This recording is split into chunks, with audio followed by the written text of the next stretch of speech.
as you guys know, the NFL draft was this past weekend. Our Houston Texans selected 5 new players. They went into the draft with 7 picks but came away with 5 players. And as you all know, their first pick was in the second round, 40th overall. And I'm going to waste no time because I know you guys have been waiting for this video, so let's just get right into it. With the 40th pick, the Texans selected Ross Blacklock, interior defensive lineman out of TCU. And I'm going to just say it right away. This pick gets an A+. In my opinion, this guy was by far the best guy available for the Texans. Now, I do understand that some people out there, I don't know why, they're mad about the Texans not getting Grant Delpit from LSU, the safety. No. Look, don't get me wrong. Grant is a great player. He's going to have a great career. He's a very good player. But for the Texans, taking a safety at 40 made absolutely no sense. Even if Gibson was cut before the draft, it still would make no sense because the Texans' biggest issue is pass rush and not secondary. And that's where Ross Blacklock comes in. I've been saying this for the past 2 or 3 years, guys. Interior pass rusher. That is something the Texans have lacked. And lacked is an understatement because they've really needed someone in the middle of that pocket who can push the pocket, get pressure on the quarterback, and, make life easier for the edge rushers. The J.J. Watts, the Whitney Mercilesses, the Jacob Martins. Make life easy for them. Because Ross Blacklock in the middle of that defense, I feel bad for opposing quarterbacks, dude. Because this guy is absolutely nasty. And if you guys watched it, I believe it was my second mock draft, I had us taking Ross Blacklock in the second round with our 40th pick. So this was a guy that I really, really wanted. He's quick off the ball, and he's just can get after the quarterback. Like, I know if you look at his stats, you're not going to see a huge sack number, but unless you're Aaron Donald or prime J.J. Watt back when he used to play in the interior of the D-line, you're not going to see a huge sack number from an interior defensive lineman. Expect just pressure, making the quarterback uncomfortable, and that's what Ross Blacklock can do. Now, for whatever reason, people seem to believe that Ross Blacklock is here to, do DJ Reader's job. Hell no. No. Ross Blacklock is way better than DJ Reader in terms of rushing the passer. Ross Blacklock is here to rush the passer. He's good at that. 6'4", over 300 pounds. The dude is way too quick for his size. It's almost unfair. He's strong. He plays with great leverage most of the time. Sometimes he does get lost, like during run plays, but Anthony Weaver can fix that just how he fixed all these other defensive linemen that we've gotten. Ross Blacklock was by far the best pick that the Texans could have made at 40. I love, AJ Empanada. I loved Grant Delpit, but the Texans needed someone like Ross Blacklock on this defense, and they got him. Now, I'm not saying he's going to be Aaron Donald. I'm not saying he's going to be Chris Jones, but I think he can be Fletcher Cox, Grady Jarrett, I think he could be very good for the Texans in the middle of that defense. He can also stop the run. Keep in mind, he is not a nose tackle. He is not here to do DJ Reader's job. His job is going to be to push the pocket and make the quarterback uncomfortable in the pocket. Now, with our next pick, the Texans selected Jonathan Granard, edge rusher out of Florida. Now, with this pick, I'm not going to lie, I didn't really watch him at first, but after we drafted him, I went to go watch him, and I do like him. I do think he needs to work a little bit more on, his moves, but you know what? On this team, on the Texans, we have a player who specializes in moves, a technician in Whitney Merciless. So, if this guy can stick with Whitney Merciless, he's going to be good. Because, like, I guess Blacklock, this guy, he's quick off the line. He beats offensive linemen with speed. Pretty explosive player, I guess you could say. But, like I said, if he works with Merciless, I think he will be a very good player for us in the near future. Now, he might not get the start right away, but you guys know how I feel about Brendan Scarlett. I wouldn't be shocked if Jonathan Granard overtakes Brendan Scarlett as the starting outside linebacker, because Granard is a better pass rusher, for one.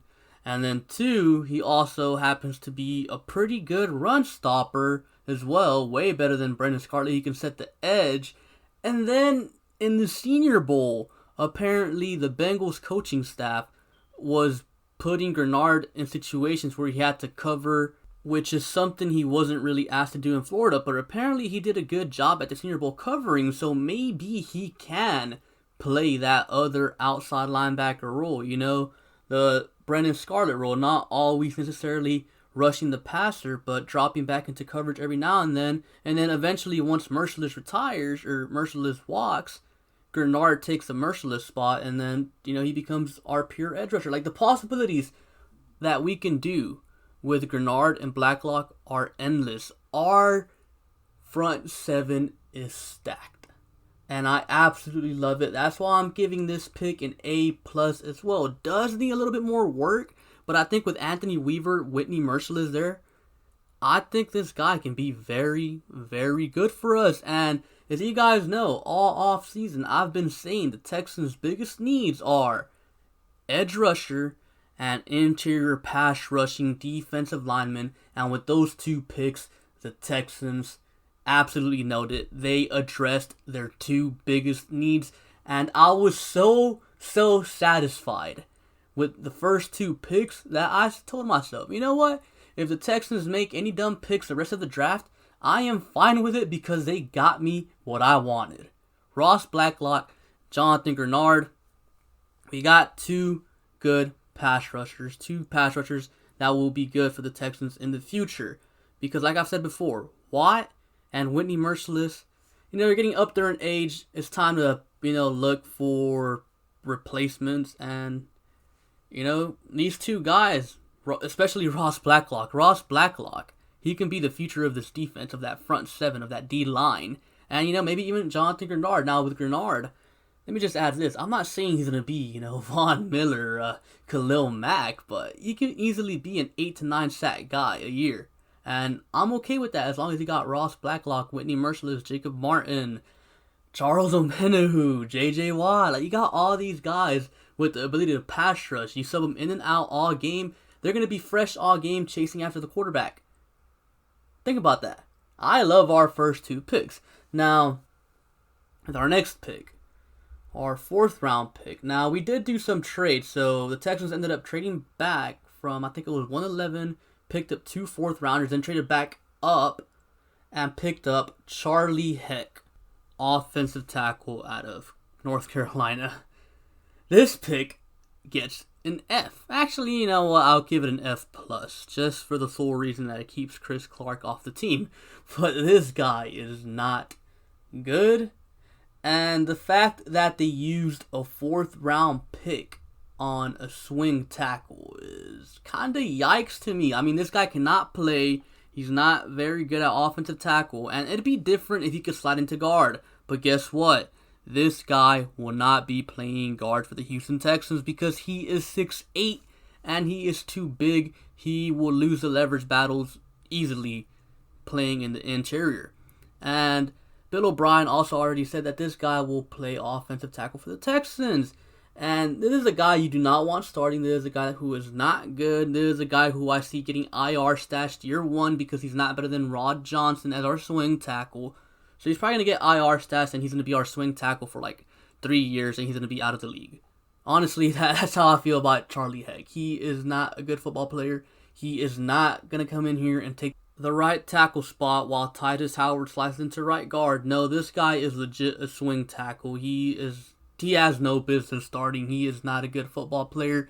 He doesn't play with toughness you'd like to see an offensive lineman play with. And, like I said, the only thing he's got going for him is that he's 6'8". Like, that is legit the only thing he has going for him. The dude, he leaves himself wide open. Like, I don't think this guy is a very good football player. I mean, there's so many things wrong with him. I mean, you could say that, maybe the O-line coach can fix him, but before we got Tunsil Titus and Max Sharping, I mean, what were we all saying about Mike Devlin? He sucks. I don't think Mike Devlin can fix this guy. I think this guy's a lost cause. I don't think he's good at all. Next guy, John Reed, corner out of Penn State. And I like this guy, but like I said in my last video from yesterday, I like all the Reeds.